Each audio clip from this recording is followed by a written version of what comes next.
All right. Apologies for the delay getting on here.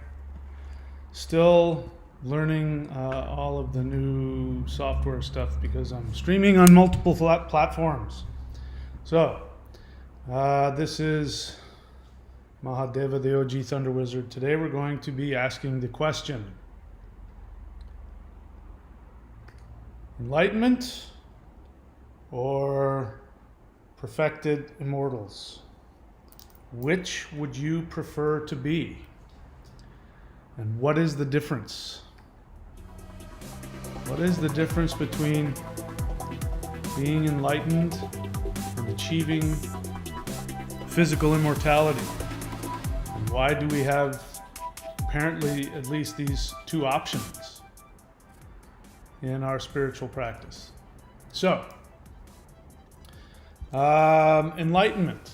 First off, what is enlightenment? You know, I was on a Taoist forum just a little while ago. I just got back onto it. I was on it probably 10 years ago and got back on it again so that I can get more connected to that community. And so somebody had come on and asked a question: does anybody know of any of these Taoist teachers that have they achieved enlightenment yet? Now, obviously, whoever wrote that, I think, was a kid, probably some young guy, somebody who likes the idea of Taoism and enlightenment and probably learned it from maybe books, YouTube, something like that. And of course wants to only train with somebody who's achieved enlightenment. I don't want a teacher who hasn't achieved enlightenment yet. So they asked this question: does anybody know of any teachers who've achieved enlightenment? Now, I didn't respond, but if I were to respond, I would have said, what makes you think that Taoists are trying to achieve enlightenment? What does that mean? So what does that mean to you, achieving enlightenment? We've talked about this a few times before, but does achieving enlightenment mean that you're feeling happy and wonderful, that you have no sadness, that everything is beautiful and love and light, and you just float through life and this beautiful energy radiates from you, and wherever you go the flowers bloom and the birds sing and people just get down and bow down to you as you walk by, smiling and blessing people and healing the sick? What does enlightenment mean to you? What is it that you want to accomplish by achieving enlightenment? And then what about the other understanding? The understanding that the Taoists have, which is achieving physical immortality, or what they would call it being a perfected immortal. So here we have Buddha on the left, and he's meditating, and he's got the mudra of knowledge there on his right hand, touching his forefinger to his thumb. And he's got the halo around his head, so he's achieved some kind of samadhi or enlightenment. And then on the left we have somebody who's going through an ascension process to become physically immortal. What is the difference? Why do we have these differences? If we look at these, again, these two traditions, on the left we've got the East Indian tradition, the Buddhist tradition, which is really just an evolution of the Hindu tradition, although the Buddhists would disagree with that. And then on the right we have, my version of what I would imagine achieving physical immortality might be like. What is the difference? What is the end game? The reason why I mentioned that post on the Taoist forum is because, nowadays we really, everything's just turned into 7-Eleven. You just go in there and you just get basic everything. And so there's just enlightenment and, hey, has your teacher achieved enlightenment yet? And what the hell does that mean? So there's two kinds of energy that we can tap into in order to achieve these states. One of them is Kundalini. And so that would be associated with achieving enlightenment. And then we have the life force energies of Qi. And recently discovered here the lightning energy of the heart mind. So we've really have three energies, but Qi and lightning energy go together. And if you want to achieve enlightenment, the goal, the whole idea of that, if you look at Buddha, this is telling you that he has achieved oneness with himself. He's achieved self-awareness, and therefore he does not have to endure reincarnation. He has burned off all of his karma. He is now no longer in any delusion of who he is, and so therefore he need not incarnate to learn who he is. So what's the difference between that and the person on the right who's transforming their physical body so that they can ascend beyond the three dimensions? Well, the Enlightenment idea seems pretty clear. People are trying to achieve a state of enlightenment, a state of self-awareness so that they're no longer in delusion. I think most people, especially people that go on to forums and write things like, does anybody know any teachers that have achieved enlightenment? I think people who write that are expecting that enlightenment is going to be this state of bliss and happiness, and sort of you're just kind of stoned all the time and there's just no real issues. But the whole point of enlightenment is to achieve a state where you no longer have to reincarnate. So they're not interested in the physical body. They're not interested in achieving immortality of the physical body. But why are the Taoists looking to do that? Why do they want to achieve physical immortality? And how does that benefit them? Well, they also believe in reincarnation. Taoism believes that you reincarnate. They also believe that that humans need to achieve a state of awareness, of unity within themselves, unity with the universe at large, achieving the Tao. But they also don't like the idea of having to forget. So, people ask me this, so if I reincarnate, am I going to forget who I am? Am I going to forget all of the lessons that I learned? Which of course is ridiculous. You don't have to intellectually be aware. The reason why different people have different personalities, and you give one person a set of external experiences and they'll become a con man or a thief, and you put the same person with those temptations and they will reject those temptations. What is it that makes those people different? Well, I think a lot of it has to do with that they've been here before and they've come to the realization, hey, that's not going to get me anywhere. I'd rather have integrity within myself instead of diving into that delusion. So you may be looking at somebody who's been reincarnated more than the other.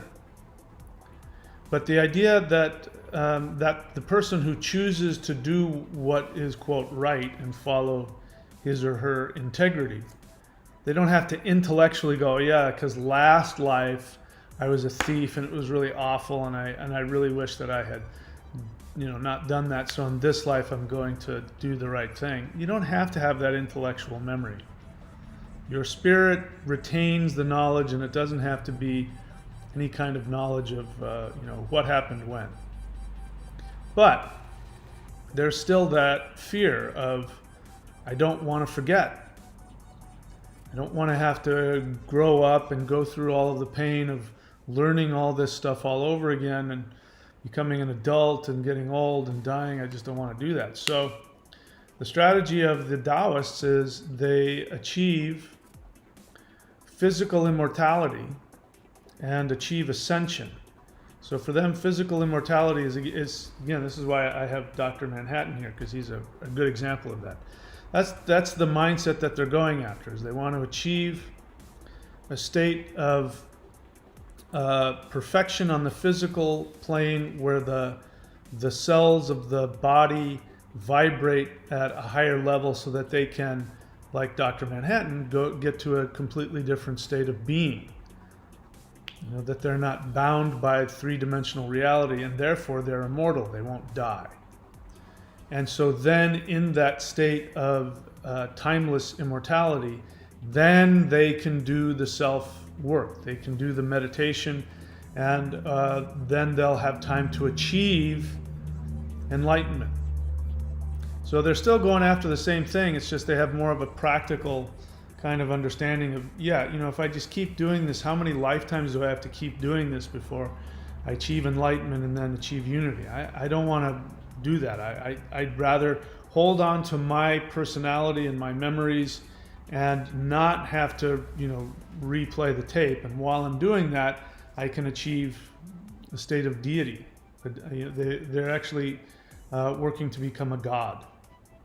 So they, again, like Dr. Manhattan, they become a god so that they can leave this three-dimensional reality, and then, like Dr. Manhattan, go to Mars and meditate for 10,000 years or whatever it is, so that you can achieve full awareness. So that's my question to you. Which would you rather have?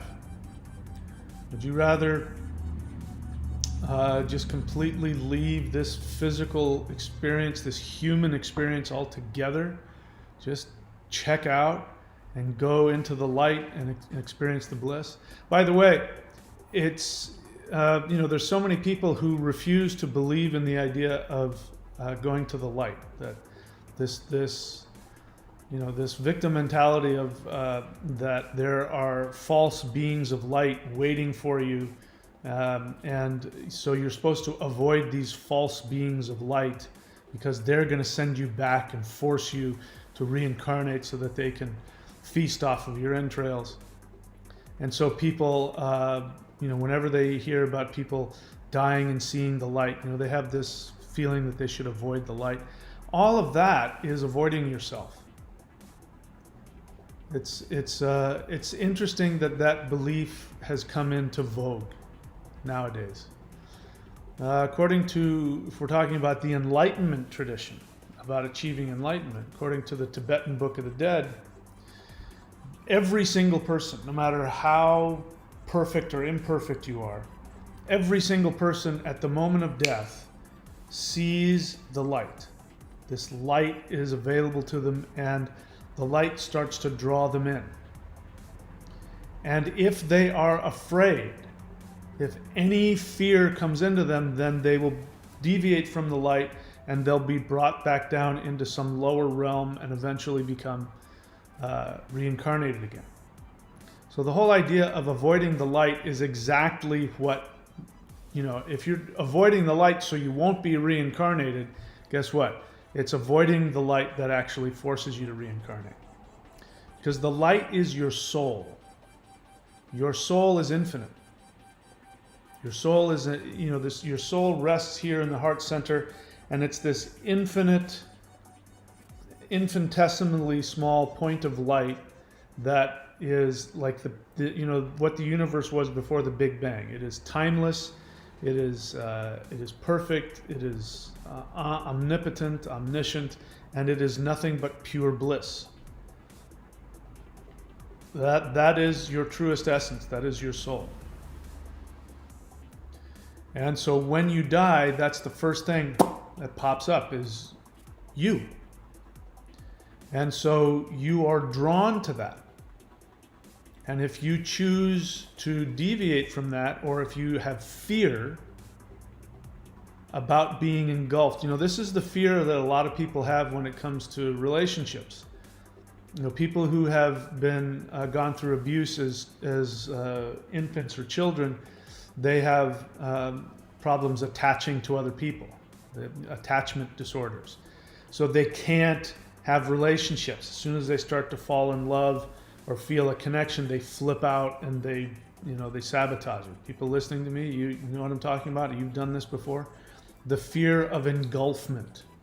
So a lot of guys who have problems, emotional problems, will have a problem allowing themselves to achieve orgasm with a woman because they're afraid that they will just be engulfed by their female partner.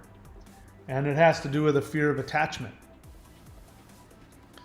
And so when you see your soul at the end of your life and your soul pops up, and you're seeing yourself as your true essence, the fear of engulfment kicks in. So the reason why that's in the Book of the Dead is that saying that the majority of people, when they see that light, become afraid and they get pulled back into a three-dimensional reality. So, this, again, this, that's why I keep showing Dr. Manhattan here, because as you see here, he's getting completely, totally annihilated by, this, it could be a symbol of what happens when you experience the soul. You become, in fact, I felt like that to me. I once had a dream where I left my body and I went to the light, and that's exactly what it felt like. I went into the light and I exploded. Just completely, I lost myself, and the intensity of the bliss and the joy was orgasmic and frightening, and I felt myself, my identity becoming, tearing itself apart, just being torn to shreds as I was being engulfed by this light. I didn't know it at the time, but that was my soul. I was having an experience with my soul. And this is why people have this fear of going into the light. So anybody that you hear talk about that, when they talk about being afraid of going into the light and don't go into the light, the false beings of light, you can be guaranteed, let me just check something here. That you hear talk about that. Yeah. You can be guaranteed that those are people who have multiple times, when they've died, seen the light and run away from it. And they're bringing that fear into this lifetime, which is why people come up with these beliefs. That's where Gnosticism comes from. Those of you listening to me think that Gnosticism is some sort of evolved version of Christianity. I'm here to tell you that's not the case at all. It is a fear-based religion, based on the fear of being engulfed by your own soul. That's why on the one hand it talks about there's this lower bad level and there's this higher good level, and you can't get to it because that's their experience. Experience is that they feel that, but their fear and their victim mentality keeps bringing them back into three-dimensional reality. And at some point in subsequent lives, in order to protect that self-defense, that fear of being engulfed by the infinite, they create a religion. And in that religion they'll come up with some belief that there's some evil being of light out there pretending to be something, and it's going to deceive you, and it's just, that's their projection. That's what you're going to experience. And achieving, whether you're achieving enlightenment or achieving immortality, you're going to have to go through a Dr. Manhattan experience.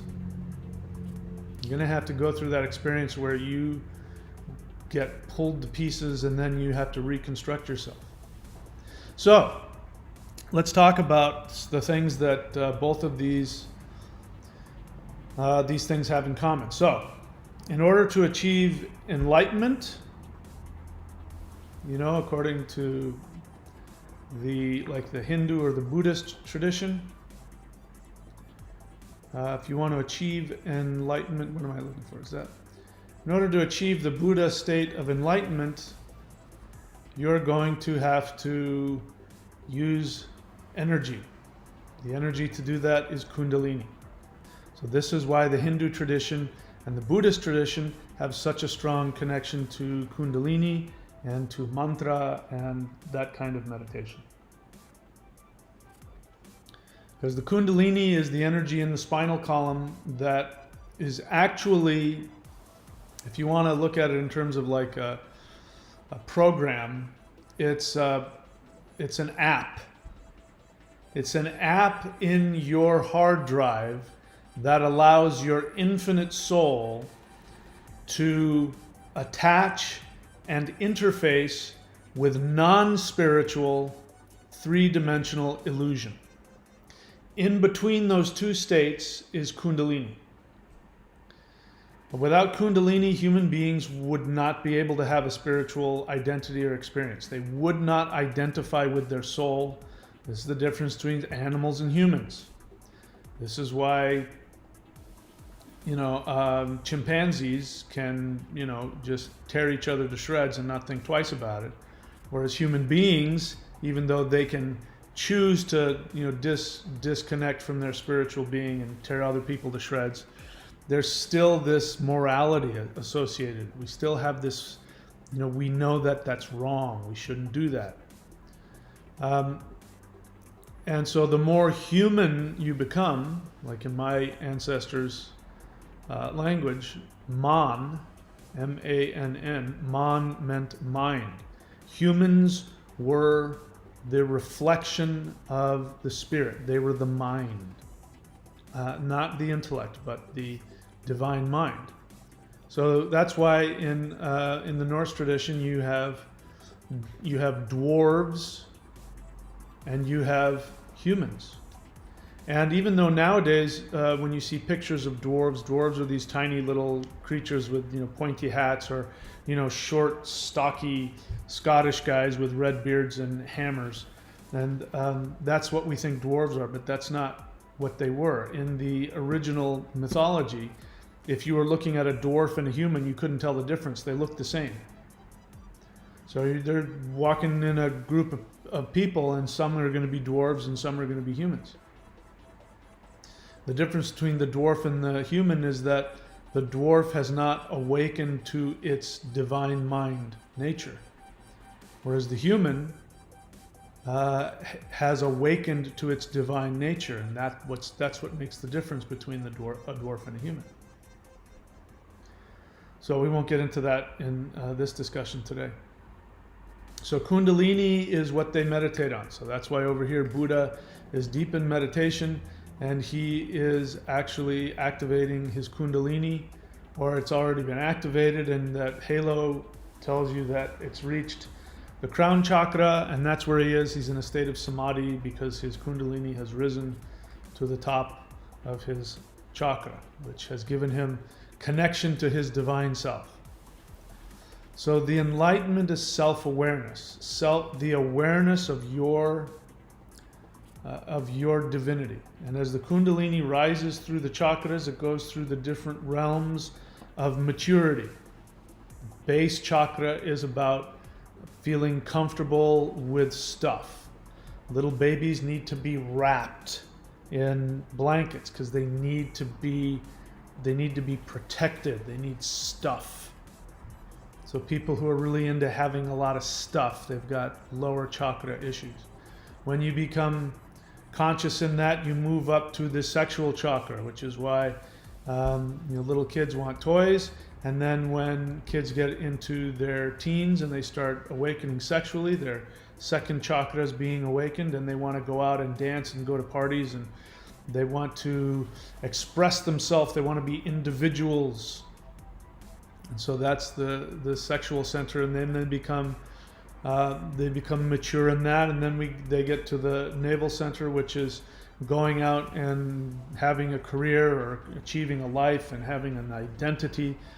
And when you get mature in that, then you move to the heart center and you realize, oh, it's not all about me doing my thing. It's about unity with other people. And then you go through that, and when you become mature with that, you say, oh, it's not all about us being in the same religion. It's about me communicating directly to the divine. So you go up to the sixth, or whatever, 1, 2, 3, 4, the fifth chakra here. And you learn how to have you speak your truth. This is where the teachers come from. Teachers are all about this fifth chakra. And then you become mature in that, and you no longer have to teach the truth or speak your truth to the world. You don't have to sit on the mountaintop pontificating. And you go up to the third eye, and then you learn to see. You learn to see reality for what it is, and you become mature in that. And then you get to the crown chakra, and then you learn to lose yourself in which is what you see here. This is actually not, Buddha is not actually completely enlightened in that picture there.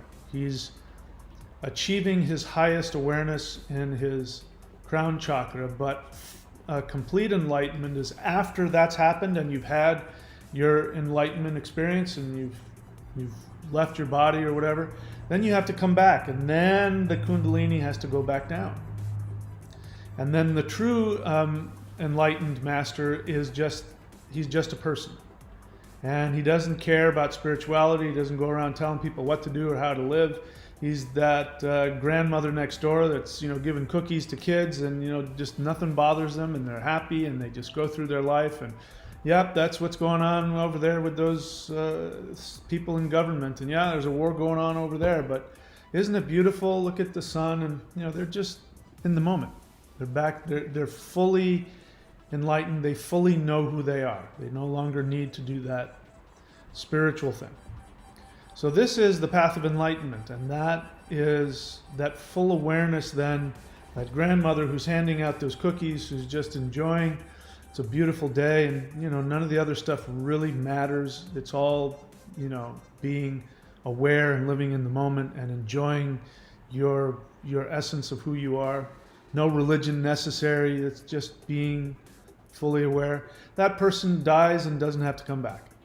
That person has said after their spirit leaves their body, they go directly into the light because they're not afraid of themselves.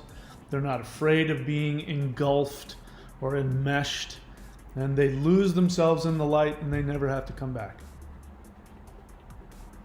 And then there's the Taoist. Maybe they achieve that, maybe they don't, but they are seeking to use life force energy and the lightning energy, especially in this tradition I'm teaching you here. They use the lightning energy to perfect their physical body so that it isn't bound by time.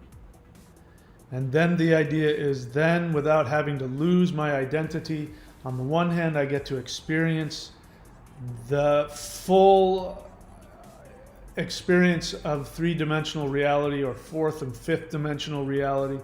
I get to really experience reality, master manifestation, master life force energy and how the universe works. And while I'm doing that, I can be meditating and achieving self-awareness. And then, without having to reincarnate, then I can merge with the light at my leisure. So both the Kundalini path and the physical immortality path both use energy. Now, Kundalini path primarily uses Kundalini, but you also can use Qi or Prana. So pranayama, as well as mantra, as well as Kundalini meditation, as well as emptiness meditation. All those kinds of things you can work together. So both paths use both energies.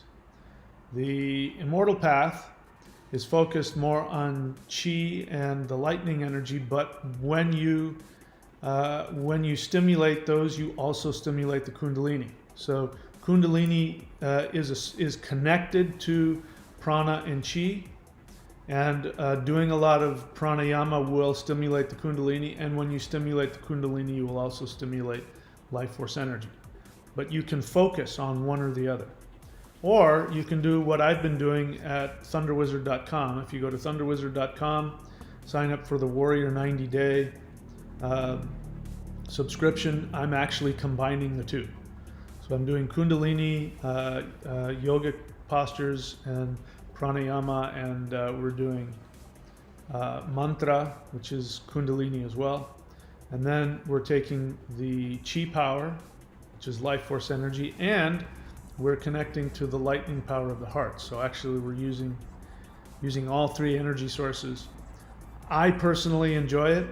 It's taken me 30 years to figure out a way to merge all three of these energies together in a way that works well without, blowing up like Dr. Manhattan, which I've gone through. I've learned the hard way, some things what not to do in order not to blow my gaskets. But I'm really enjoying that path, and this is what I'm sharing with you. To my knowledge, I don't know anybody else that's done this in this way, but this is what I'm doing. Anyway, so I'm happy to take questions. This is a question and answer. So I'm happy that if you have opinions, bear in mind if you just drop an opinion, you are putting a target on your head, and I may want to psychoanalyze you, because I'm far more interested in your feelings and what it is you want to achieve than what it is you think you know. So I prefer questions and honest feelings, but I'm happy to analyze your comments. So comment at your peril. So let's take a look, see if there's any questions here. By the way, how many people do we got on here today? Actually, let me refresh the page here, see what's going on. Let's see, let me refresh this page. I'm on Twitch, by the way. I'm also on Twitch, so you can find me at thunderwizard.com. Twitch, by the way. I'm also on Twitch. There you go. Thunderwizard.com, Thunderwizard, DOTCOM on Twitch, and also on my Twitter feed. I should check and see if I'm live on Twitter. I don't know how much longer that's going to last. I think they're going to discontinue that live option. Yep, so I'm live on Twitter as well. 0 viewer, it says. So people can watch me on Twitter if they want, even though nobody is. But I'm live on Twitch. Let's see how many 24 followers. Is anybody watching Twitch? I can't tell. All right, so let me now take a look at your questions here. So Ross Damon, if you have a question, do me a favor, write the word question in all caps, because if there's a lot of people, I miss the questions because I bypass most of the comments. We're doing okay today, so I saw it, but write the word question in the future, and that way I won't miss it. So you say, is physical immortality possible, or at least a way to transform physically? I obviously haven't achieved physical immortality yet, so I can't tell you whether or not that's possible. According to people I've trained with, they tell me it is. But yes, there's absolutely a way to transform physically. I mean, I have Dr. Manhattan over here for a reason, because that's been my experience. So you see on the left, you see me on the bottom doing these spiritual shamanic forms over there. That's actually given me some experiences and some power, and has absolutely transformed me. Talk to anybody who has taken if you go to thunderwizard.com, you'll see, if you click around, you'll see a subscription option that says Warrior 90-Day Lightning Qigong. And if you talk to people who have done that, they will tell you that just within weeks, they're not only have they changed psychologically and emotionally, but their body has started to change. They're starting to heal from physical problems. One of the first things you might see, and some people have already said this, is that if you have like calluses on your hands, the calluses will start to fall off. If you have lots of calluses on your feet, the calluses on your feet will start to fall off. This means that the cells in your body are regenerating, and it's getting rid of the dead tissue, and you start feeling younger, and people will talk about how soft their skin is. I get that all the time. Even though I'm 57 years old, and I'm starting to look it. But, if I'm talking with somebody and somebody, holds my hand or touches my skin, they almost always say something to the effect of, "My God, your skin is so soft. It's like a baby's." All that means that the body is retaining its youth and its livelihood, and all the energy is going to all of the meridians in all of the cells. And so to answer your question, yeah, we can transform physically. How far you go in that process, I can't make any promises on that. And like I said, I obviously haven't achieved it, or I wouldn't still be practicing and still be in three-dimensional reality. So the answer to both of those questions is yes. Bootwhip says, interesting that the original Theravada Buddhist teachings don't mention Kundalini nor chakras, yet the historical Buddha likely practiced yoga as he attained all jhanas. Well, I mean, I don't know. The thing is that I've found that the majority of stuff written about Buddha is probably not historically accurate. Buddha was a real person, and he died a horrible death. He died a horrible, sickly death. And he was a meat eater. So he ate meat, and he died of some horrible disease. I don't know what it was, but the way that we have him, we've idealized him, and the stories and the myths about him achieving this and achieving the rainbow body and all that, that doesn't seem to be historically accurate. And bear in mind, I have nothing against it. I have no issues. I don't need to discount it. I'm just telling you that's what I read. The majority of stuff that you find about him that he said is something that somebody else said later. Whether that's right or not, or good or bad, again, I'm not making a comment. One of my favorite, here I'm looking at the one thumbs down. Who are these thumbs down people? What is with the, what is the need to go and put a thumbs down on? I don't understand that. It's just that they get some feeling of satisfaction by telling somebody else thumbs down. I don't get that. You don't like it? Watch something else. That's how I look at it. Anyway, I'm just browsing now. Oh, I know people are hitting thumbs up now as I'm saying that. Good for you. All right. So Buddha. Oh, my favorite writing of Buddha, or supposed saying of Buddha, which I tend to believe this, that this is true. And I read it in a book, about the Buddha's fire sermons or something like that. I don't remember what it was. But in this one interchange between Buddha and one of his students comes to him and says, Perfected One, I have been with you, these many years, and I have followed you all this time, and throughout this whole time you have never once mentioned things like, is there a soul? Is there an afterlife? Do the gods exist? Is there a heaven? Is there a hell? What happens after death?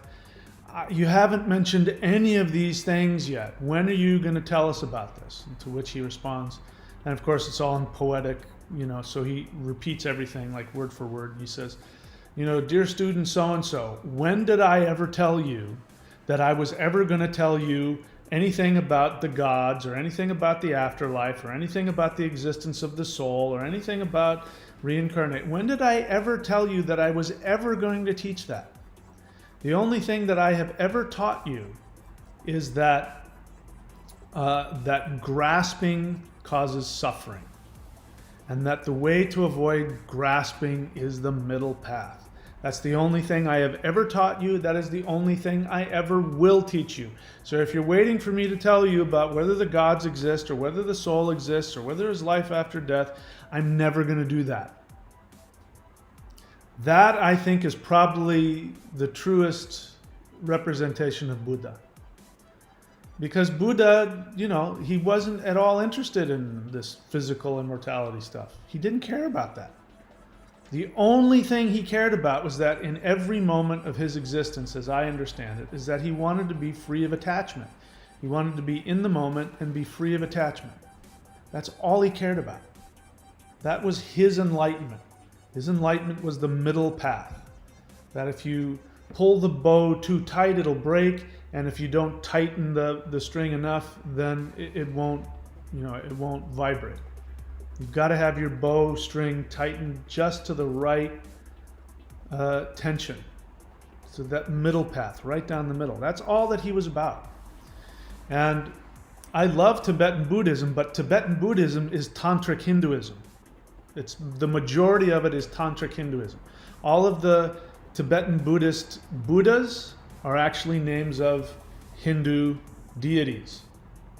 And whoever the guy's name was, I forget his name. But the guy who really came and helped the Tibetan kings really learn Buddhism was the guy who was a tantric Hindu master who then converted to Buddhism. And so he took all of his Hindu deities and he just simply turned them into Buddhas. You know, Avalokiteshvara is another form of Shiva. So one of the names of Shiva. The names of those Buddhist deities in Tibetan Buddhism are tantric Hindu deities. So, point is don't listen to whatever you read. Just because you've read it somewhere or somebody said this. I love it. It does, I like that these things aren't literal. I like that they evolve and they grow. I don't think that this kind of work should be that way. It should be, this is why Christianity and all of the big three, Christianity, Judaism, and Islam, why they don't work. They don't work because they're literal. They're meant to be taken literally. You have to literally believe that Moses parted the Red Sea. By the way, Moses never existed. You have to literally believe that the children of Israel were freed from, and it turns out that there were no such, those people never existed. There never was, an exodus out of Egypt. It's all politically inspired nonsense. But it would be fine if it were mythological. But because you make it literal, it destroys it. So when people start getting literal with Buddha, Lao Tzu, another one. Lao Tzu is, for people who don't really know what Taoism is, they think Lao Tzu was some prophet who came and he was like the Jesus or the Muhammad of Taoism, and he came and none of that's true. In fact, there wasn't a real Lao Tzu. There might have been many people called Lao Tzu, but Lao Tzu just means old man. It just means wise old man. So if you see a wise old man, you call him Lao Tzu. So there was a bunch of guys named Lao Tzu, and they were Taoists, and they wrote down this stuff. And who wrote it? Oh yeah, Lao Tzu wrote it. It wasn't one guy who created Taoism. I was reading this the other day. So anyway, I think that these things need to stay mysterious and they need to stay the way they are. When I first learned this path here, that I'm teaching now here at maoshan.thunderwizard.com and at thunderwizard.com, I'm starting to teach the whole tradition there. When I learned that, the first stories that I heard about the Grand Master who had died decades earlier, the stories that they told about him were so fantastical, and I believed them. I didn't have any choice. The power that I was experiencing was so amazing. I was having my own Dr. Manhattan experiences, and I fully believed it. And then as time went on, I did research, and I found out that no, not all of that is true, that actually he had a lot of power, but he was a lot more human than the way they made him out to be. But I'm grateful that they gave me that. By the way, they both, the people who told me that believed that. But I appreciate that they mythologized him, because it gave me an ability to really just surrender to the power of the path. And I think that's what's important. So, even though I don't think Buddha ever did the majority of the stuff that's written about him, I don't think he said the majority of stuff that he's given credit for saying, I still love the idea of worshiping that. And that's why I think the Buddhists say, rightly, they say, if you see Buddha by the side of the road, kill him. Because he'll destroy your ability to find your perfection. If you see perfection, you'll worship it. And you'll stop seeking after your own perfection.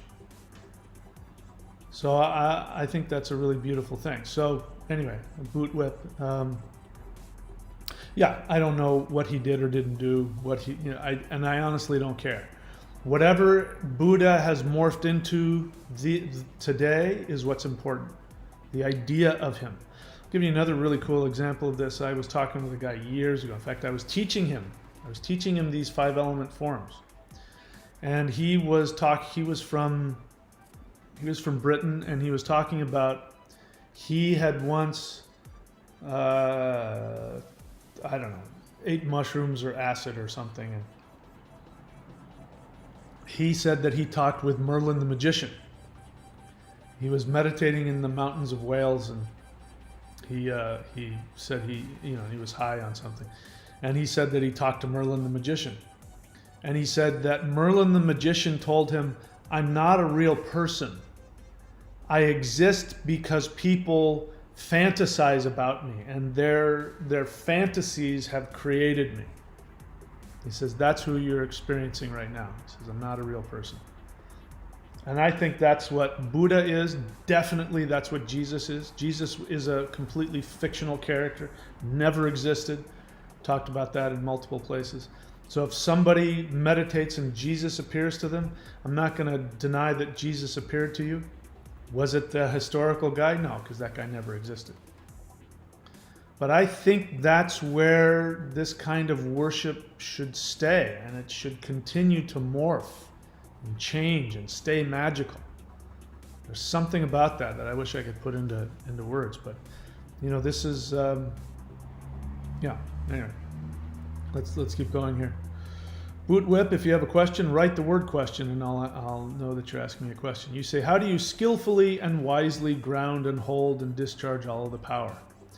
That's a question that I teach. There are techniques. The one that you can do right now, welcome to the channel, is you can go and type in anywhere into YouTube this phrase, Hool breath. That is one of the things that I give to the world. That is the base practice that I've developed after 30 years of doing what you're seeing here. After that was actually downloaded to me because I couldn't handle the power. I was trying to merge different traditions, and my body was getting torn apart in a bad way.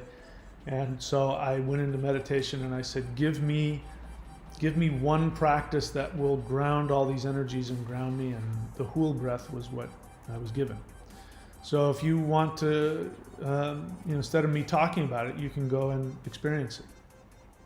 That's a good question, but that's a question that I teach. So, it's great that people come on and listen to me talk.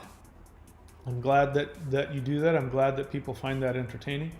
But really, it's all about doing the work. The talk is just to motivate you to do the work. Do the practices. Achieving the Dr. Manhattan state is not something that will happen intellectually. You will not be able to do that by thinking about it. You will not be able to do it by reading books or by having good thoughts or any of that stuff. It's completely different from Christianity, which says that if you intellectually assent to this belief, then you'll be saved, and then in the future, Jesus will come and transform your body. It's completely different. So the one thing I was going to say is that, what are the things that are in common? So the things that are different is that, I've talked to you about the differences. There's some energy emphases that are different. But the one thing that's the same to accomplish either one of these states of enlightenment or immortality, first one is taking full responsibility. 100% full responsibility for everything in your life. This isn't just a good spiritual rule. This is just if you want to function and be successful in life, in relationships, be healthy, never be poor, never be miserable. If you want that, the first thing is you have to take full responsibility for everything in your existence. So however you get here is however you get here. And if you get to spiritual discipline because you're looking to escape your reality, and that gets you into doing a discipline, great, because at some point you're going to have to drop the victim mentality that got you into wanting to escape. Listen, I'm talking about myself. 30 years ago, when I was turned on to this practice and I started doing it, I got so high off of the energy. It was so phenomenal, and I wanted so bad to have what they were telling me, you know, the Grand Masters had achieved, which is exactly, you know, exactly the Dr. Manhattan thing. You know, anyway, I won't get into some of the. If you take the course, I'll tell you all of the mythology around it, and you can choose to believe it or not believe it at your discretion. Kind of forgot what I was saying, but I guess I'm done now. Boot whip. Yes, once asked, after enlightenment, will I exist? Won't I exist? Will I both exist and not exist? Will I neither exist and not exist? None of these apply. Yeah, that sounds like a real, forgive me, that sounds like a real mind fuck.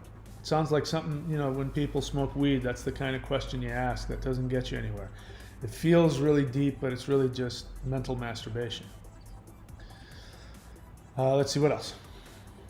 Where'd we go? Vincent.thunderwizard.com. By the way, Vincent.thunderwizard.com is the website if you want to go and get a reading from him. I believe that he's got a sale for Vedic astrology that will be running out soon, so you can go to his website. I've trained him in Vedic astrology, so obviously I recommend him. He says, question, do mantras raise Kundalini energy? Yes. Mantras are not, you know, not everything is a mantra. People use the word mantra too lightly. For instance, one of my favorite affirmations is the tapping affirmation, and it's the most powerful affirmation. By affirmation, I mean something that will change my thinking right here and right now, that will shift my energy in my conscious state. And that affirmation is, even though I have this feeling, I thoroughly and completely accept myself. I recommend that you all memorize that. Even though I have this feeling, I thoroughly and completely accept myself. That is the most profound affirmation that anyone can speak. It's taking full responsibility in the moment. It is also an affirmation of enlightenment. If you chant that affirmation, you will continuously achieve a state of enlightenment. So enlightenment is not this, what you see on the left there. The Buddha sitting there at peace, you know, that is not enlightenment. That is the discipline that is used to help you achieve a state of enlightenment. Because what he's doing right there, he is actually doing exactly what that affirmation says. He is saying in some other way, even though I have this feeling, I thoroughly and completely accept myself. And that says a lot, because what it means is that we are constantly trying to run away from our here and now experience. Those of you who want to achieve the Dr. Manhattan state like I did because you want out of all of your painful, negative, horrible feelings, this is the carrot that the universe dangles in front of you. You know, you do one of these practices, and this is why I do it. I get high. I get really high off it. I get higher than any external chemical could ever, give me. I leave my body. I have shamanic experiences. I feel bliss on levels, that can't be experienced any other way. That's what got me into it.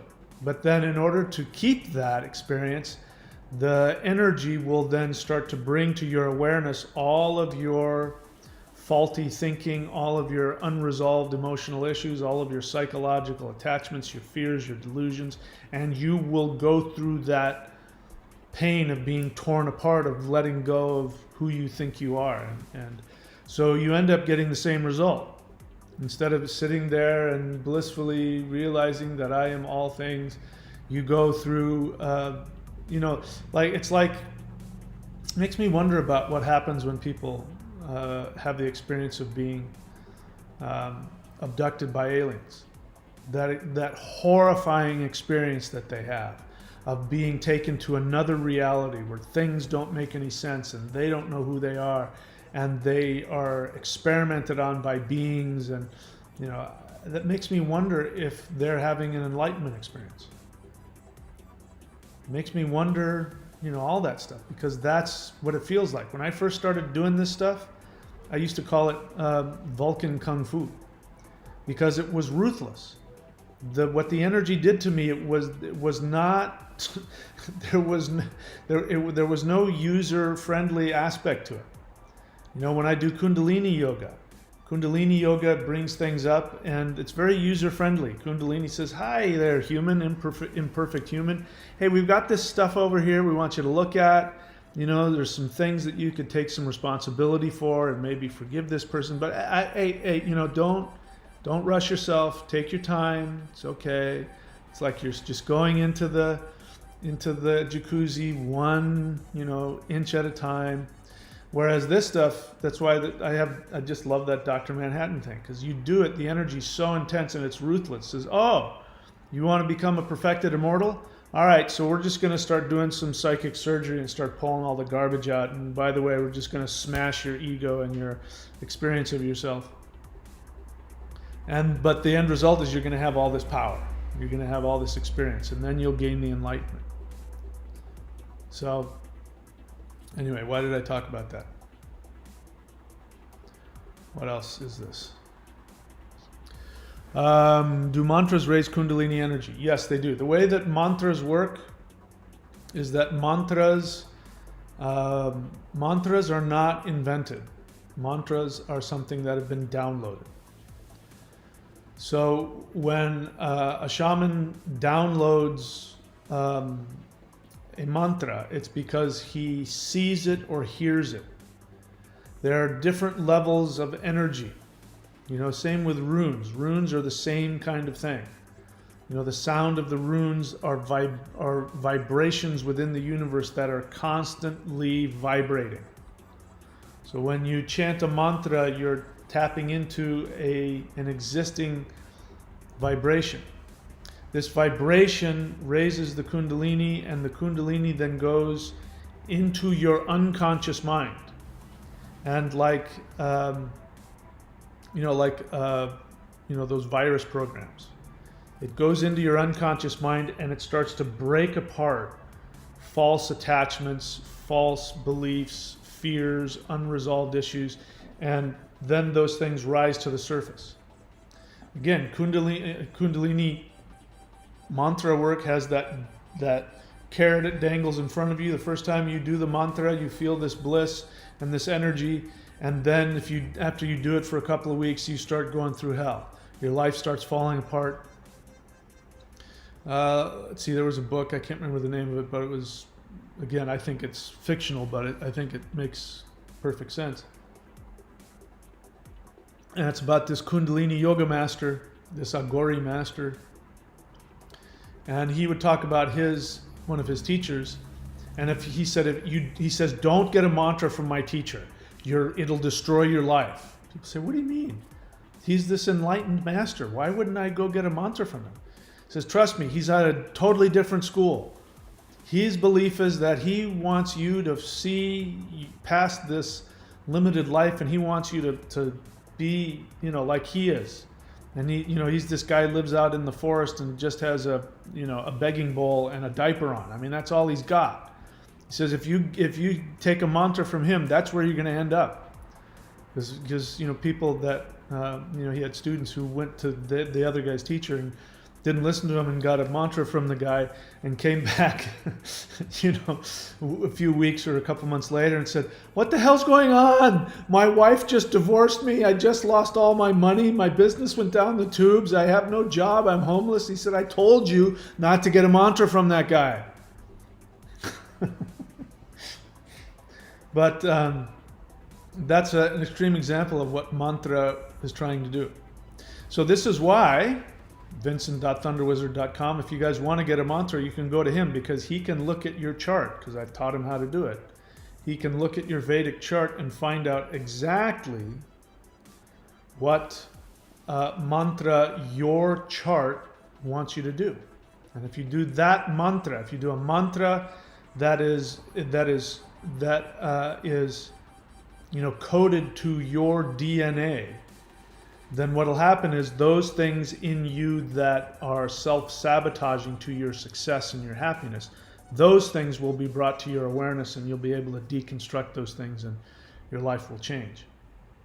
So this is why mantra is very important. You should not just go pick any mantra off of YouTube or, even many, Hindu gurus have no idea what mantras are about. They throw out mantras like candy. They don't know what they're doing. There are some all-purpose mantras that you can do, like the Om Namah Shivaya mantra. That's an all-purpose mantra. There are other ones out there, the Om mantra. Those are all-purpose. Everybody can do those and it'll benefit you. But, some people, they want to worship Kali and they have no clue that Kali is Saturn. And Saturn brings misery. So unless Saturn is in your chart trying to help release you in a positive way, then the weight of your karmas is going to weigh you down. And Kali is going to go, wait, you asked me for this. You wanted all of your karma dumped on your head so you could work through it. If you're, Hanuman is Mars. If Mars is in your chart, Hanuman's pretty all-purpose, but you know what I mean? You don't play around with this stuff.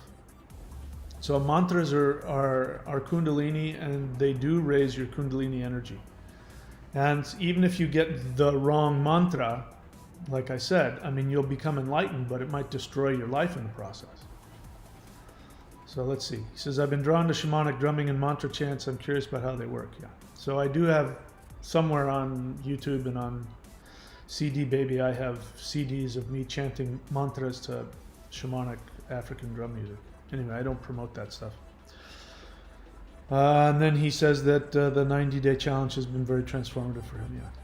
Okay. Well, Boot Whip is trying to educate me on something having to do with what Buddha ate, and I don't care. He ate pig's delight from the silversmith and died. I don't know. Maybe you're right. I have no idea. Kunga Dorje. Okay, so again, people are giving their... It's funny. It's just these hot button topics. I start talking about Buddha. Everybody's got an opinion about Buddha. He said the question... It's also good, by the way, Kunga Dorje, how am I supposed to know who you're talking about? The time between whatever I said and, me finally getting to your comment. This is the narcissism that you guys have on your end, is you're typing things as though I'm having a one-on-one interaction with you. It might take me 20 minutes before I get to your comment. So it's good to have context so I know what you're talking about. I'm assuming you're talking about Buddha. He said to question whether the universe is infinite. How do you know that? He says, and doesn't matter, you will most likely be... how do you know that? How do you know that he told you to question whether the universe is infinite? Did you read that somewhere? Is that your opinion? All right, then you guys are talking to each other, so whatever. All right, let's keep going. Let's look for the questions.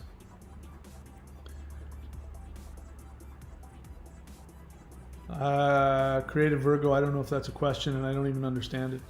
Frank Beltran question, why do you say Jesus wasn't a real person? Frank, welcome to the channel. So this is my channel, thunderwizard.com. I encourage you to actually put time and effort into watching my channel because I have no shortage of videos. I say that to answer your question because it is historically impossible. I'll just give you one of there's so many things that will disprove his existence if you look at the objective archaeological, historical records. But here's one thing. He's called Jesus of Nazareth.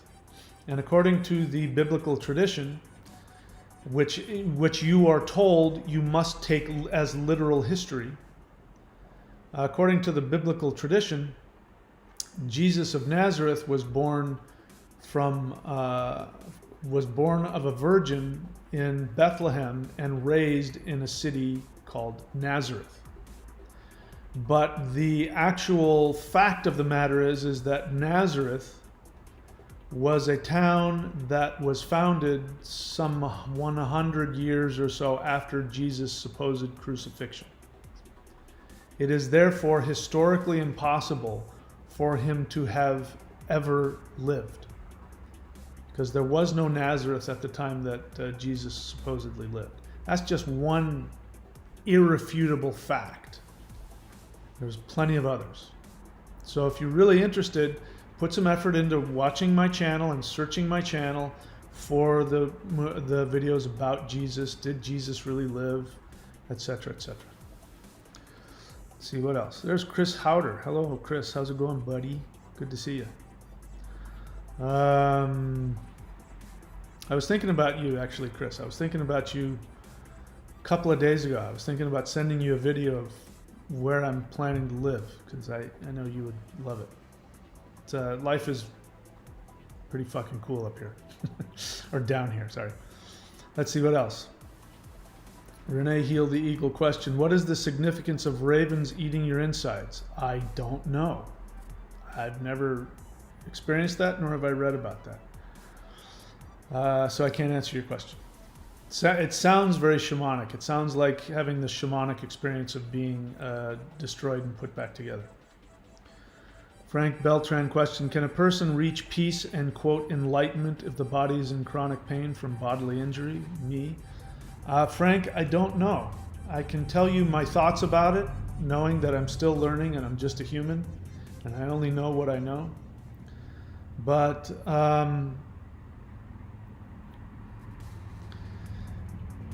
your physical body is a manifestation of your internal state of being. Whether or not your physical pain is a result of an injury, you still manifested the scenario to injure yourself. So something in your internal reality needed to be brought to your awareness to such a degree that it had to be physically manifested for you to become aware of it. Having said that, there is a large, I wouldn't know what the percentage is. It's true in my case. There's a large number of people who have chronic pain due to injuries, and that pain is not actually something as a result of physical injury. Because here's the fact about injuries. Unless, your spine is broken or, something like that. The truth is that the majority of the time is when you have a physical injury and the body heals that area will be stronger than it was before. So the question is, why do people have pain in injury zones? Again, assuming that there isn't some actual physical deformity, and even then you go to a doctor complaining of back pain. In fact, that's the most typical one, back pain. Chronic back pain. And at some point in your life you will have had an injury. And maybe you'll be feeling pain in exactly the place where you had the injury. And you go to the doctor, and the doctor does an MRI and says, oh, there's an imperfection here. We're going to have to do surgery on your back. We're going to have to take your, that bone out of your back, or that slip disc, or whatever it is. And then people magically feel better, and then months later, a year later, they're worse than they were before, and the pain is worse than ever, and they're on crutches and in a wheelchair. So there's a thing called, and this isn't a spiritual thing. This is an actual physical thing that was discovered by an actual physical doctor. Tension myositis syndrome. Tension myositis syndrome. Myositis just means the inflammation of the tissues. So it sounds more fancy than it is. But when you have unresolved conflict within yourself on an unconscious level, when you have unresolved conflict on an unconscious level beyond either your conscious ability to tolerate or your conscious choice to tolerate, what will happen is, in order to protect your mind from the intolerable conflict, your mind, your brain will find the most, the thing that you're going to identify with as an injury. So it may find an actual spot where you were injured once. It will then shut off blood flow to the tendons and the muscles and the nerves in that area. That will result in those muscles going into spasm. It will result in built-up of lactic acid, etc., and your body literally will be physically, the pain will be very real.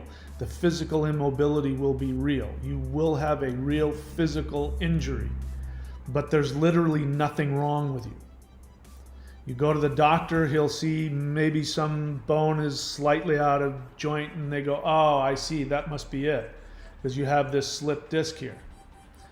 So there was a doctor, Dr. Sarno, he's no longer alive. You can go look for him, Dr. John Sarno, his books, absolutely phenomenal. Dr. John, let's see, sorry, John Sarno. I think one of his books is, I forget the name, he's got a bunch of them. He's no longer alive, but he was a physical back doctor. He was the guy you went to if your back was broken or something like that. And what ended up happening, I remember because I was alive, and if you were alive back then, you'll remember also. In the 60s, if you go and watch movies from the 60s, or read plays or television or something like that, what you'll see, if you look hard enough, is you'll find people complaining about having stomach ulcers. That was the big thing, like buttermilk. People used to fucking drink buttermilk. And they drank buttermilk because they thought that it soothed the lining of the stomach. And so people who had stomach ulcers, doctors would say, drink buttermilk. Of course, it did nothing. But then all of a sudden, doctors in the 60s started figuring out that 60s and early 70s, they started figuring out that stomach ulcers were a result of stress. That they were stressed out at work, and the stress from work was causing their stomach to whatever, however they explained it. And then once it started getting printed in papers, and you'd wake up, that's what you did back then. You didn't turn on the television or the news or open your internet or your phone. You sat down at the breakfast table and ate your croissant and your bacon and your coffee, and you opened up the newspaper. And in the newspaper there would be an article, and it started being printed that stomach ulcers were caused by stress. And when that was printed enough in enough newspapers and talked about on the news, then people started having, the collective unconscious started to accept that stomach ulcers weren't real, they were just a result of stress. And magically, everybody stopped having stomach ulcers. And then all of a sudden, you saw people with back pain. And then everybody started having, CEOs and, leaders of companies and people struggling through school started having back pain, crippling back spasms where they couldn't move. And then you started seeing more and more people going to the doctor and getting surgery for slipped discs. And this guy, John Sarno, he was one of those doctors, and when he saw this and he started putting it together, and he was looking at people's x-rays and he was going, well, you've got a slight deformity there, but that couldn't possibly be causing you the pain that you have. And then they would not listen to him. They'd go to another doctor that would do surgery on him. They wanted to get surgery because they were in pain and they wanted to get their thing fixed. And he came up with this idea of tension myositis syndrome, and he came up with this revolutionary thing of, what I'm going to do instead of do surgery on you, useless surgery that'll make you worse than you are, I am going to just help you understand that this is your brain trying to protect you.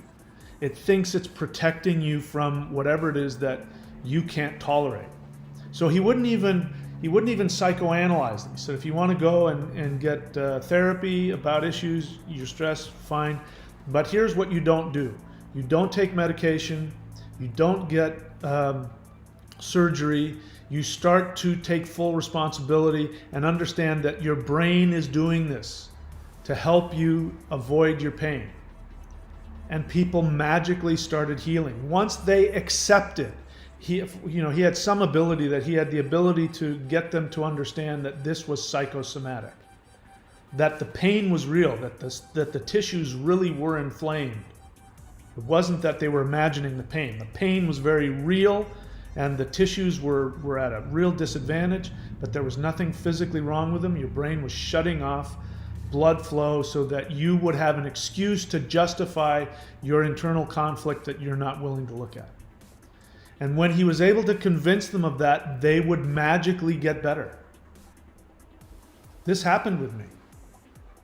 When I got a divorce 2013, almost 10 years ago. When I got a divorce, I left my divorce, I was in horrific pain. My knee was the size of a basketball, constantly swelled up, I could barely walk. My hands were in such pain that I couldn't have lifted this coffee cup. I would have dropped it. The joints in my hand, I couldn't tolerate it. The joints here, I had constant neck pain and spasms, back spasms. I was in so much physical pain all the time. And doctors were telling me, well, that's from doing martial arts, or that's from lifting weights, or that's from playing percussion and all of that. And so unfortunately, you've done so much damage to your joints and your tendons that you're going to be in pain for the rest of your life. So you're going to have to be on pain pills. And I said, I'm not going to do that. And I remembered somebody had told me about Dr. John Sarno, and I got his books again and I read it. And one of the most weirdest things happened was, as I moved back to California, I was fat, I was out of shape, I hadn't surfed in 10 years, and I paddled out Manhattan Beach, El Porto during the winter. It was freezing cold. I hadn't surfed in 10 years, and the waves were double overhead. And I just said, I'm gonna surf because that's what I want to do, and that's what makes me happy. And if I die doing it, at least I died doing what I wanted to do. And I paddled out there. I could barely move, and the reality of that wave is coming towards me, and if I don't paddle fast enough, I'm gonna drown. That all of a sudden the pain left. All the pain was gone, and all of a sudden I could move my neck from side to side, and my knee wasn't.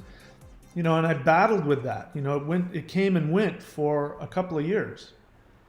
But I fully accepted that it was psychosomatic. And I became aware that for the past 10 years, I had been married to somebody I wasn't in love with, that didn't appreciate me, and I was forced to live a life I didn't want to live. And the end result was I was having all of this physical pain.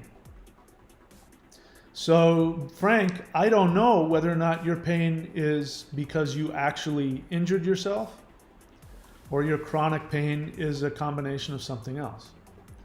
So, to answer your question, if your chronic pain is a result of tension myositis syndrome, then you are not in a place of enlightenment.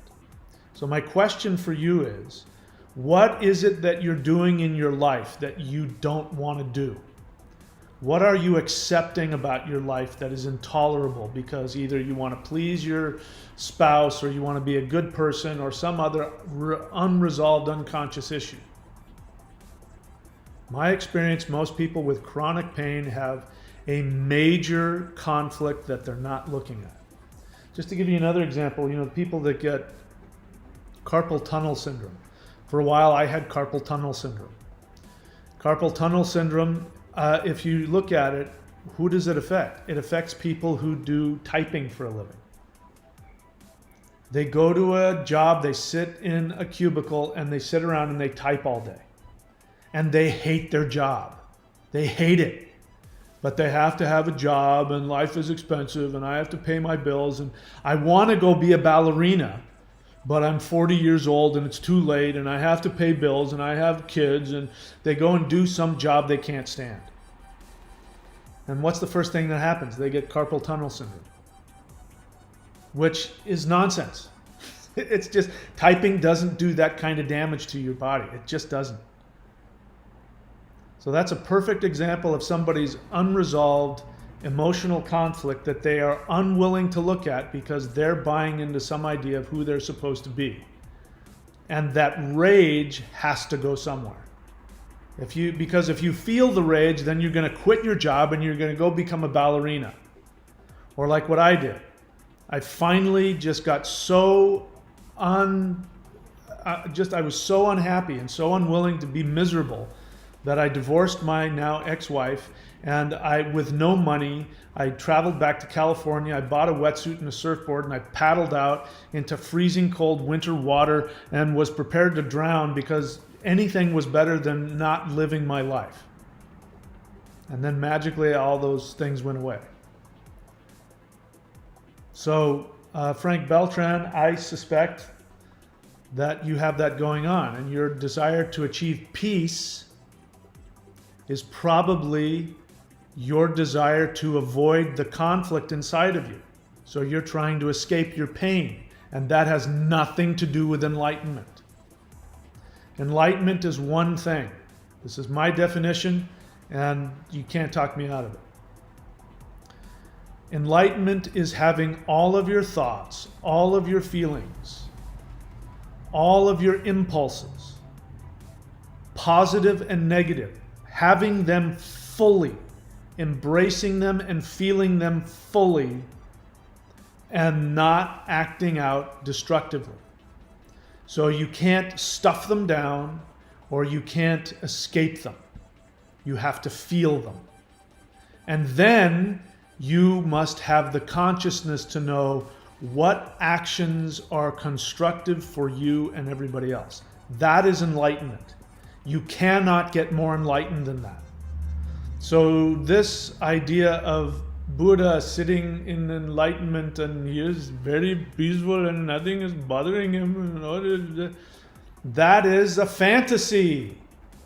That is the fantasy of the perpetual victim who hasn't taken responsibility for what they want and they want to escape.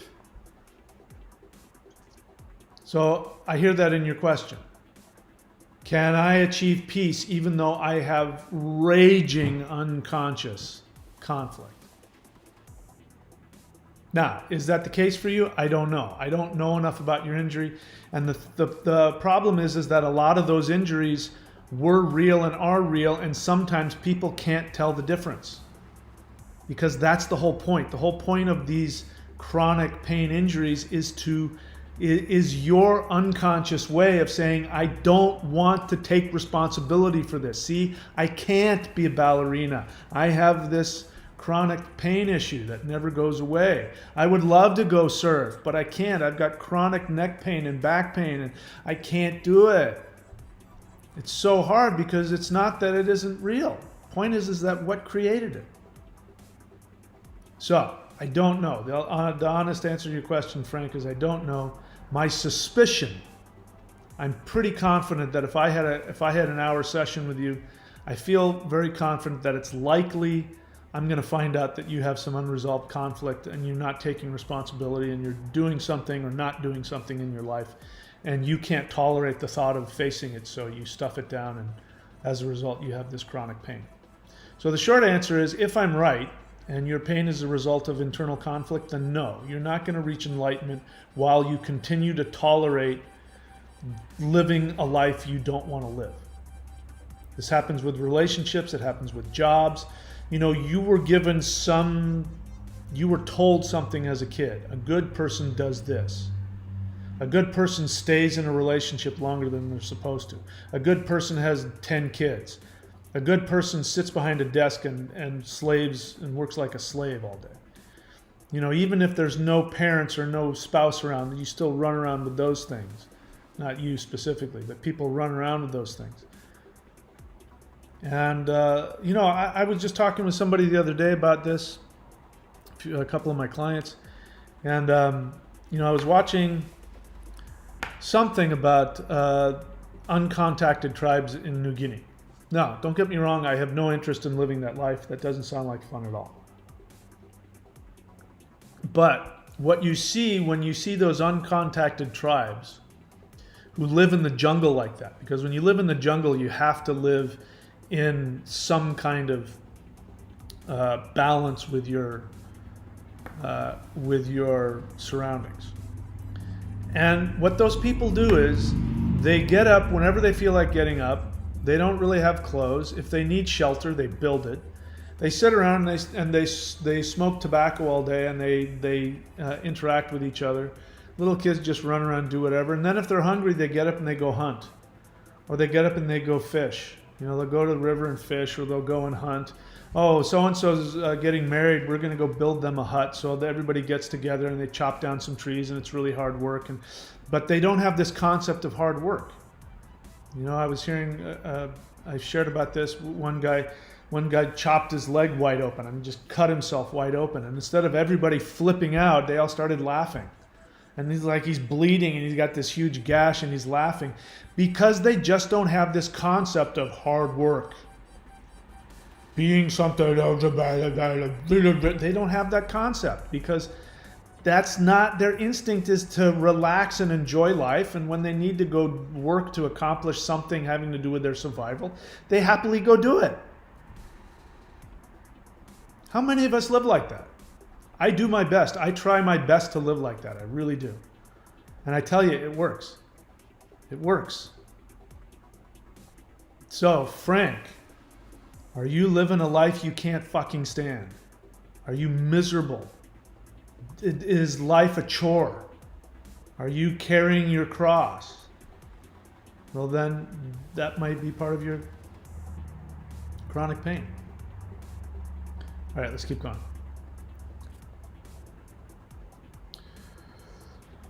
What else here? Ahmed Vidal question. I had a shamanic dream. A female lion attacked me and attached to my neck. The next day I woke up serious about completing my goals.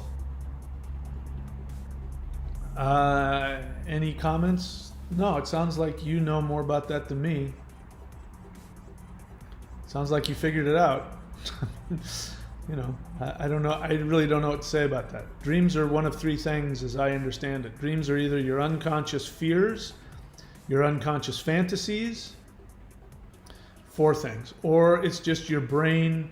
You know, because you record every single moment of your day, and your brain goes through all of the video data and then deletes the stuff it doesn't need. So a lot of your dreams, like, you know, if you're falling asleep and you dream that you're walking to 7-Eleven and you actually were walking to 7-Eleven earlier that day, it's just your brain going, okay, I don't need that file. I don't need that file. Okay, we'll delete that. Oh, that's an important memory. Let's store that for later. And then the fourth one is you have an actual spiritual experience where you leave your body or you communicate with a deity or something like that. So if I had to guess, I would say that, you know, the female lying attaching to your neck, which you woke up completing your goals, is you were working through some unconscious issue. And the lion represents, I don't know, the Leo, the lion, your discipline, your commitment to yourself, your fearlessness to go achieve life. That's what I would guess. But you know your unconscious better than me, so it sounds like it worked for you, whatever it was. Zach Johnson, you remind me of the teacher that would yell at me for no reason. So then why are you here? That doesn't sound like fun. Why would you stay on my channel if that was your experience of me? Why do you keep coming back for more abuse? I wouldn't. I wouldn't like that at all. Frank Beltran, 1. I fell at around 9 at the back of my skull, so I question if I have head trauma or not. I don't work. I'm 36 years old. Well, I'm not a doctor, so I'm sure as hell not going to try and, you know, make some assessment about your physical pain. I don't know. You know, I keep the caveat of if you have a real injury, because I honestly don't know. So you've got nothing to lose by looking into tension myositis syndrome, and you have nothing to lose by getting some therapy. You know, go and see a psychologist and try and see if there's some unresolved issues about your life, what you're doing. My thing is, you know, go and follow your soul. Go do what makes you happy. There's a reason why I'm living in Australia on the beach, and I'm even thinking of moving to another house, you know, 10 minutes up the road, because I want to live my perfect life, and I'm willing to spend whatever money I have to get whatever the hell I want. I'm willing to be homeless to have whatever I want. I'm willing to do whatever the fuck it takes to give me the joy that I want in my life, especially now at 57 years old. You know, the clock is ticking. There's only so many years that I can serve, you know, before I get too old. Maybe I'm lucky and I'll be like that 90-year-old CrossFit, you know, guru. There's some guy who's 90 years old and he's just this CrossFit guru. Maybe I'll be that guy. I don't know. But I'm not going to let anything get in the way of my happiness. I don't care. And I'm going to face all the fears that I have. And I'm going to, the reason I did this, I put this together, was because I realized that I wanted to teach it and I was afraid. And I said, screw that. I was afraid of what people were going to say. I was afraid what my teachers were going to say. And I said, screw that. I want to teach this to people. This is what I do for a living. I want to enjoy doing my thing. So that's why I released all this stuff. And so my thing is, if you do what your soul wants to do, your body heals itself. That's my experience. I can't say that's going to be true for you, Frank, because I don't know what happened to you.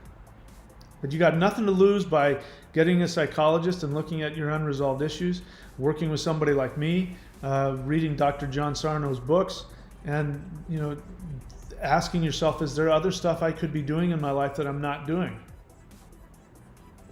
Because you only get to be this person once.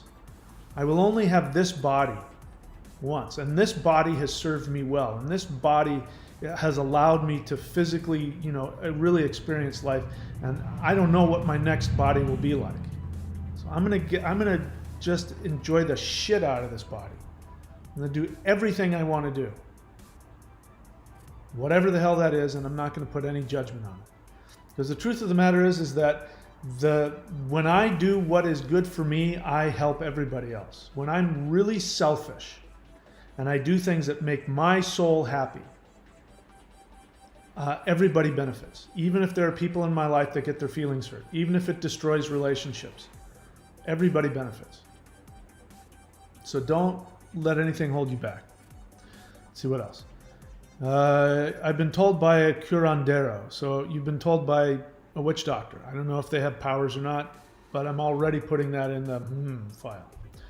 I've been told by a curandero that it's all in my head. Then he proceeded to do chiropractic work on my knees that ache. Yes, life is miserable.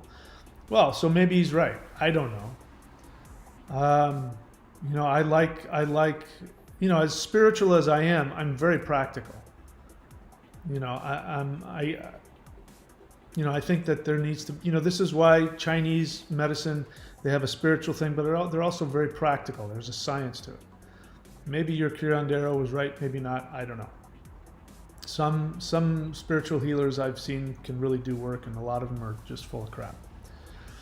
But I don't know, Frank, I've given you enough information, you can figure it out. Zach Johnson, you helped me with my borderline personality disorder. Oh, well, that explains it, Zach. So I'm assuming you watch my other channel, right? The Surviving BPD Relationships Breakup channel. That explains why you see me that way. First off, I am a pain in the ass, and I do yell at people. But I do it, believe it or not, I do it out of love. And I do it to help. So that is real. And I know that I can be intimidating and all that stuff, and I can be critical and all those other things. But if you have borderline personality disorder, it means you're already predisposed to feel that people are attacking you when they're not attacking you. So you were sharing a feeling. You were sharing an honest feeling.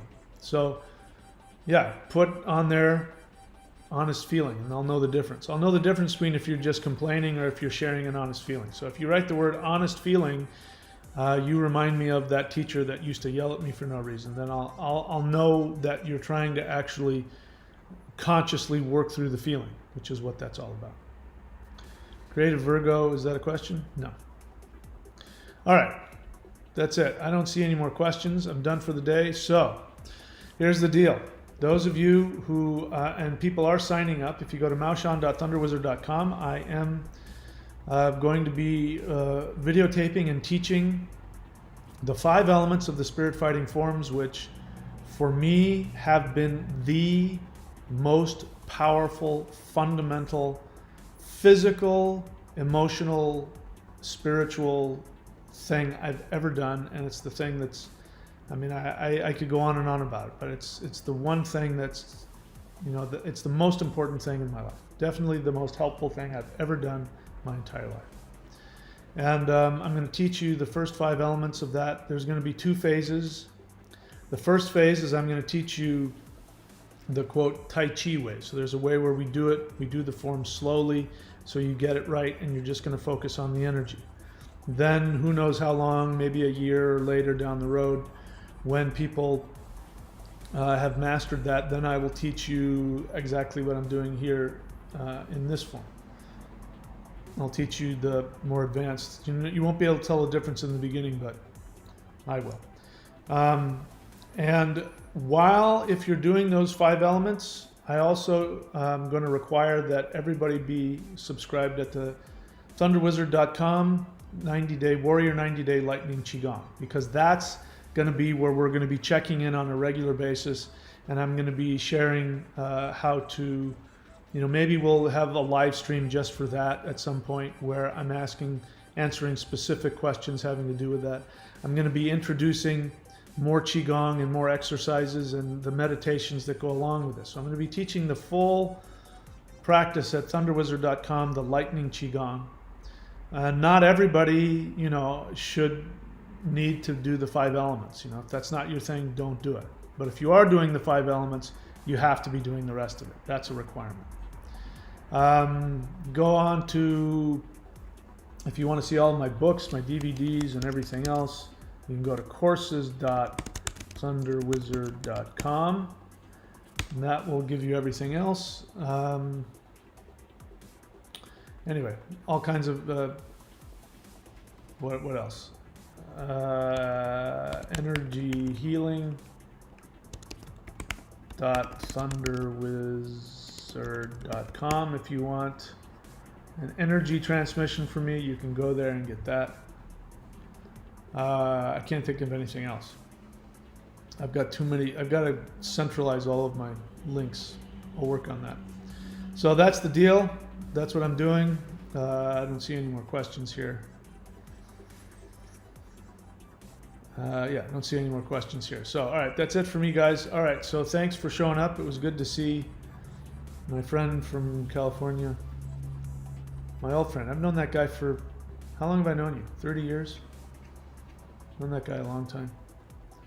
Chris Howder, good to see you. He's probably not watching anymore, but if he is, it was good to see you, my friend. All right, that's it, guys. I will see you when I see you. Take care of yourself. Stay safe. And I'll see you later.